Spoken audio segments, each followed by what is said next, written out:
I still remember the exact moment everything inside me went quiet. It wasn't when I found the hotel receipts. It wasn't when I saw the second phone. It was when I opened the bank statement and realized my own name was no longer on the accounts I had funded for 12 years. He didn't just cheat on me. He had been erasing me, slowly, carefully, and with a smile. Hello everyone, and welcome back to Kaynaat Revenge. If these stories of betrayal, strength, and quiet justice speak to you, I'd be really grateful if you hit that like button. It helps the channel more than you know. And if you want to hear more revenge stories just like this one, make sure you subscribe and turn on the notification bell so you never miss a new upload. Also, take a second and tell me in the comments where you're listening from today. I love seeing how far these stories travel. All right, let's begin. My name is Elena. I'm 36. I live in a quiet suburb outside Charlotte, North Carolina. When I met Daniel, I was 24 and working 2 jobs. He was a third-year medical student with more ambition than money.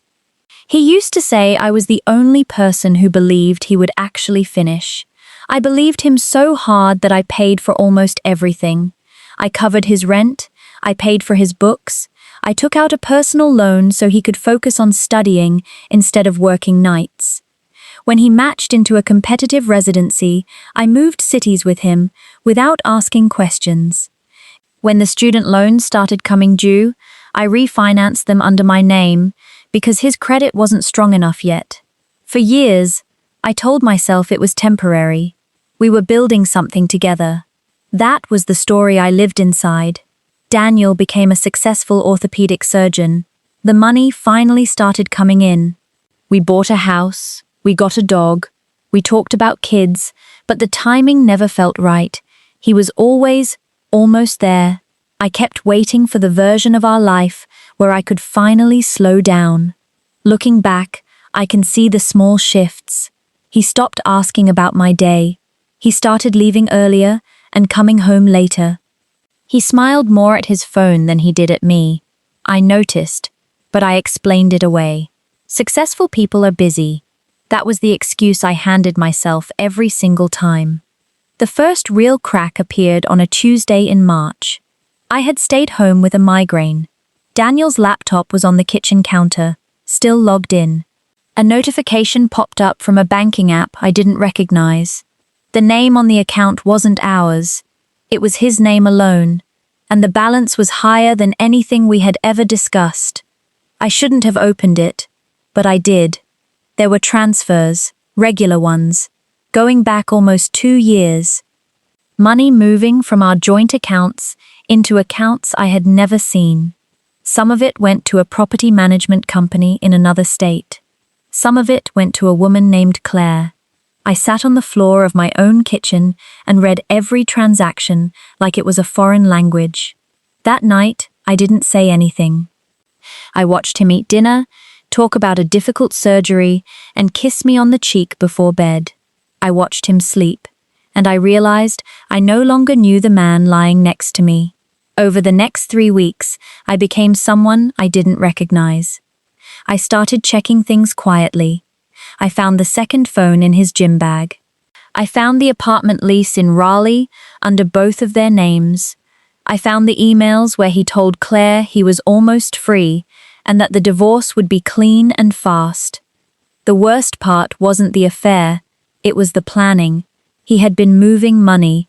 He had been building a separate life. He had even spoken to a lawyer months earlier, all while still letting me pay the mortgage, the insurance, the car notes, everything that kept our shared life running. I had financed his education, I had carried the early years, and now he was preparing to leave me with the debt and the empty house.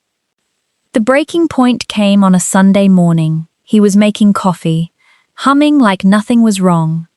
I was sitting at the island with my laptop open.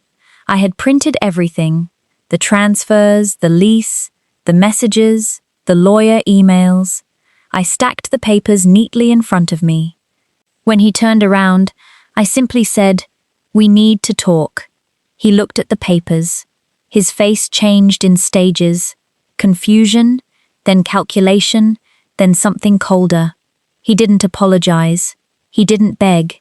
He said, "I was going to tell you soon. This isn't working anymore. We've grown apart." I asked him about the money. He said it was complicated. I asked him about Claire. He said she made him feel alive again. That was the moment something inside me locked into place. The sadness was still there, but underneath it was a clarity I had never felt before. I was done explaining. I was done waiting for him to become the man I thought I married. I looked at him and said, "Okay." Just that one word, "okay." He seemed almost relieved. He thought I was going to cry or scream or bargain. Instead, I stood up, walked to the bedroom, and started packing a small bag. He watched me from the doorway like he couldn't understand the script anymore. I left that afternoon. I didn't take the dog. I didn't take the jewelry.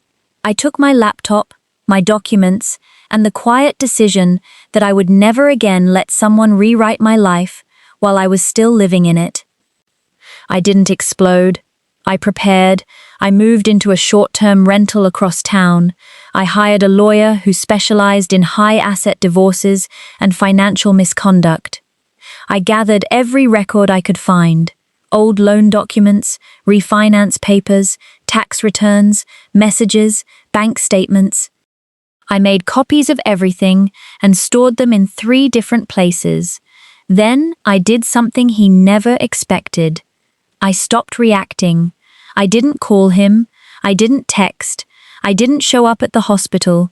I let him sit in the silence he had created. Meanwhile, I filed for divorce. I requested a full forensic accounting of our finances. I placed holds on certain accounts. I notified the bank of suspected unauthorized transfers. Daniel tried to reach me twice. Both times I let it go to voicemail. In the second message, he sounded irritated, like I was being dramatic. That version of him no longer had access to me. I also did one more quiet thing. During his residency, there had been a complaint from a nurse about him altering notes on a patient's chart to cover a mistake. Nothing ever came of it, because the hospital wanted to protect their rising star. I had known about it. I had even helped him calm down afterward. I still had the emails. I didn't send them to the hospital right away. I simply made sure they were organized, dated, and ready. The divorce proceedings moved faster than he expected. Because I had the documentation, the court froze several accounts. The forensic accountant found a pattern of transfers that looked deliberate. Daniel's lawyer tried to frame it as marital spending, but the paper trail was too clean. The judge was not impressed. Claire disappeared from the picture the moment the money became complicated. That part didn't surprise me. Then came the professional consequence. I didn't leak the old emails publicly.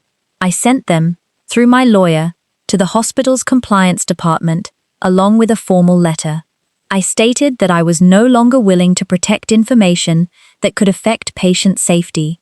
I didn't dramatize it. I simply handed them the facts. Within 6 weeks, Daniel was placed on administrative leave pending review. The hospital didn't fire him immediately, but the investigation was public enough inside medical circles. Referrals slowed. His carefully built reputation developed a crack that would take years to repair. He called me one last time. This time his voice was different, smaller. He said, "You didn't have to do this." I answered, "You didn't have to spend 12 years letting me carry everything while you planned your exit." There was a long silence. Then he hung up. I never heard from him again. The divorce was finalized 8 months later. I kept the house. I kept the retirement accounts that were in my name. I was awarded a portion of the assets he had tried to hide. It wasn't about the money. It was about not leaving empty-handed after building someone else's life.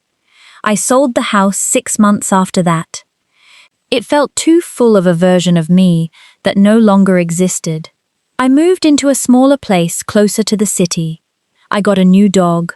I started sleeping through the night again. People sometimes ask if I feel guilty. I don't. I didn't destroy him for sport. I simply stopped protecting the person who had been quietly dismantling me. I used the same systems he had tried to use against me, the law, the records, the professional standards, and I used them carefully. There are days I still feel the weight of those 12 years. I don't pretend the pain disappeared, but the pain no longer runs my decisions. I used to think love meant staying no matter what. And now I understand that love also means knowing when someone has already left, even if their body is still in the house. If you've ever poured years of your life into someone who was already planning their exit, I want you to hear this clearly. You are allowed to stop carrying what was never meant to be yours alone.